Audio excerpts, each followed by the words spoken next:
Assalamualaikum warahmatullahi wabarakatuh. Selamat pagi, selamat siang untuk kalian semua.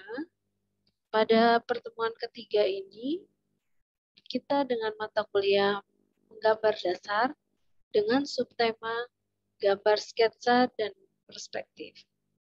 Baik, kita akan mulai masuk ke materinya. Ibu akan share screen-nya.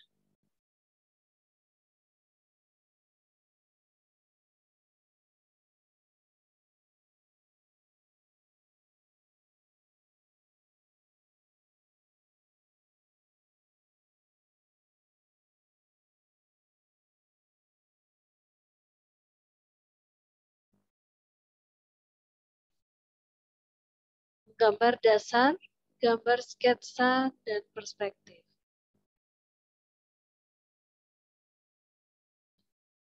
Dalam menggambar dasar, yang utama itu kita memulai dengan penggunaan bentuk dasar.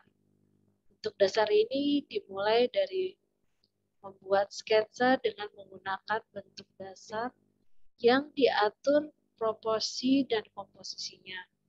Seperti terlihat pada gambar di PowerPoint ini, slide pertama. Untuk menggambar pohon, kita mulai dengan bentuk segitiga. Kemudian dilanjutkan untuk menggambar gedung, dimulai dengan setengah lingkaran dan persegi panjang. Tahap ini kita meningkat lagi, kemudian tahap berikutnya adalah menambahkan detail, mengubah bentuk menjadi bentuk pohon, rumput, dan sebagainya. Dan yang berikutnya, tahap akhir adalah menambahkan value untuk memberikan kedalaman pada sebuah objek dan untuk terlihat lebih realistik. Pada proses menggambar dasar ini, kita mengenal dengan istilah awal yaitu sketsa. Sketsa ini perlu diperhatikan adalah kita memulai dengan bentuk-bentuk dasar ini untuk mempermudah dalam proses menggambar, sehingga pembagian proporsinya tampak seimbang. Berikut ini ada studi kasus dari bangunan. Ya, bangunan ini kita dapat lihat bahwa bangunan ini merupakan gabungan dari beberapa bentuk dasar. Seperti kita dapat memetakannya, di sini kita dapat memecahnya menjadi beberapa bagian. Di sini ada bentuk persegi panjang, ada bentuk persegi, kemudian ada segitiga. Itu yang digabungkan menjadi susunan bentuk dari bangunan. Dalam mengukur proporsi, ini juga merupakan tahap yang penting, mengukur proporsi. Mengukur proporsi sederhana memastikan lebar dan tinggi dari objek. Visual yang akan digambar sesuai atau mirip dengan referensi atau bentuk aslinya. Terdapat banyak alat untuk mengukur proporsi, dari mulai pensil sampai yang spesifik, alat untuk mengukur seperti jangka atau penggaris.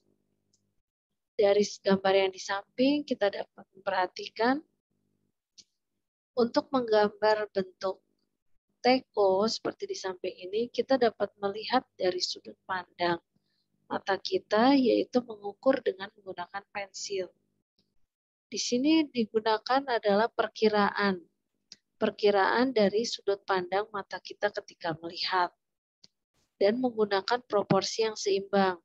Seperti pada gambar teko ini, perbandingan antara tutup teko, kemudian badan teko, berikutnya gagang, itu harus merupakan gambar yang seimbang.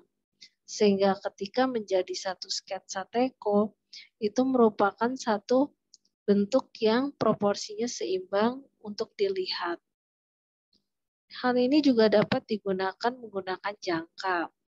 Jangka dapat kita perkirakan seperti gambar di samping, dapat untuk mengukur seberapa besar untuk lebar, panjang, maupun tinggi dari benda yang akan kita gambar. Untuk mengukurnya ini dengan menggunakan tangan yang tegak lurus ya, tidak ditekuk. Karena untuk memperkirakan sudut pandang mata kita dalam menentukan proporsi dari benda. Baik, kita akan masuk ke pengertian perspektif. Gambar perspektif merupakan gambar yang tidak nyata. Gambar yang memerlukan seperti terekam oleh mata atau kamera dari suatu tempat. Perspektif memberikan ilusi kedalaman pada gambar ini. Mempengaruhi hampir semua yang kita lihat. Itulah mengapa penting untuk memiliki pemahaman tentang bagaimana perspektif bekerja. Garis horizon. Garis paling penting dalam membuat gambar perspektif, karena garis ini menentukan mana bagian atas, bawah, atau ground, atau sky, atau tanah maupun langit. Penempatan garis ini mempengaruhi persepsi audiens tentang sebuah adegan dan menentukan di mana garis pandangnya harus bertemu. Kemudian vanishing point. Titik hilang terjadi saat garis sejajar tampak berkumpul. Titik hilang merupakan titik di mana mata sudah tidak bisa mencapainya, atau titik di mana dimulai sebuah visual yang terlihat mata. Vantage point. Titik dari posisi yang kita lihat, dengan kata lain, vantage point adalah posisi pandangan terhadap sebuah bentuk visual. Teknik dalam menggambar perspektif dapat dilakukan dengan menggunakan alat-alat pendukung dan ukuran berdasarkan skala yang disebut perspektif garis atau perspektif terukur. Dan perspektif freehand yaitu teknik menggambar perspektif yang dilakukan tanpa menggunakan alat-alat bantu. Cara ini akan menghasilkan perspektif dalam bentuk sketsa dengan perakiraan sudut pandang yang proporsional.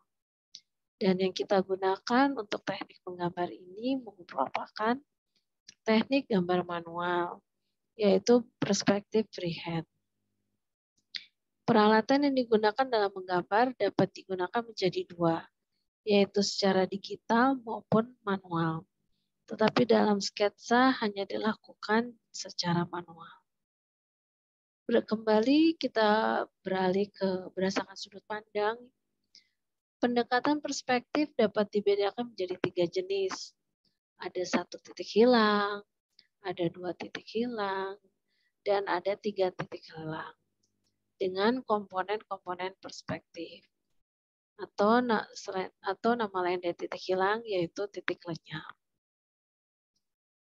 Ya, berikut ini kita dapat memperhatikan untuk tadi teori yang telah disampaikan, yaitu berkaitan di mana posisi untuk vanishing point, kemudian horizon line, dan vantage point. Di sini kita dapat melihat bagaimana penentuan titik dari dalam menggambar itu baik horizon line maupun vanishing point itu mempengaruhi dari benda visual yang akan digambar dalam perspektif. Dalam menggambar perspektif sangat penting untuk memperhatikan posisi garis horizon. Semua benda yang letaknya jauh dari garis horizon akan tampak semakin besar. Sebaliknya benda yang mendekati garis horizon akan terlihat semakin kecil. Ya, dari atas kita dapat melihat untuk gambar persegi panjang, ketika dia mendekati garis horizon itu tampak lebih kecil ya. Di sini dapat terlihat dari gambar yang ada. Ketika makin menjauh, gambarnya itu akan tampak semakin besar. Ya, ini pengaruh dari penggunaan garis horizon. Di sini juga kita dapat melihat untuk penempatan garis horizon ada yang rendah, membuat titik pandang tampak rendah, seperti untuk dog's eye level. Kemudian ada yang garis sejajar dengan mata pria. Di sini untuk titik pandang dilemparkan pada ketinggian mata pria tersebut pada gambar di tengah. Dalam contoh ini garis horizon melewati mata pria itu. Kemudian dengan garis yang dilemparkan jauh di atas mata pria dan anjing, titik pandangnya juga sangat tinggi. Ini menciptakan perasaan bahwa pemirsa memandang rendah keduanya.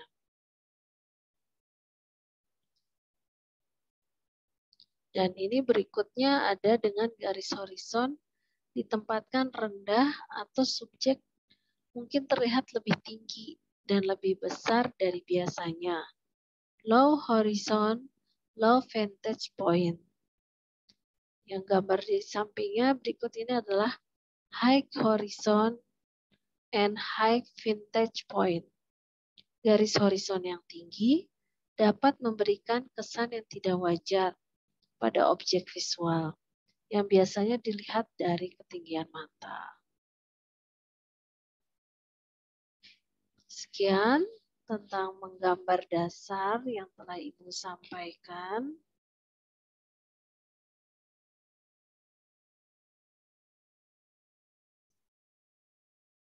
Ya, ini berikut adalah untuk tugas pengerjaan kuis dan ada lecture note, video maupun PowerPoint yang telah Ibu sampaikan. Bisa kalian pelajari dan untuk tugas dan kuis segera dikerjakan. Terima kasih. Assalamualaikum warahmatullahi wabarakatuh. Selamat siang.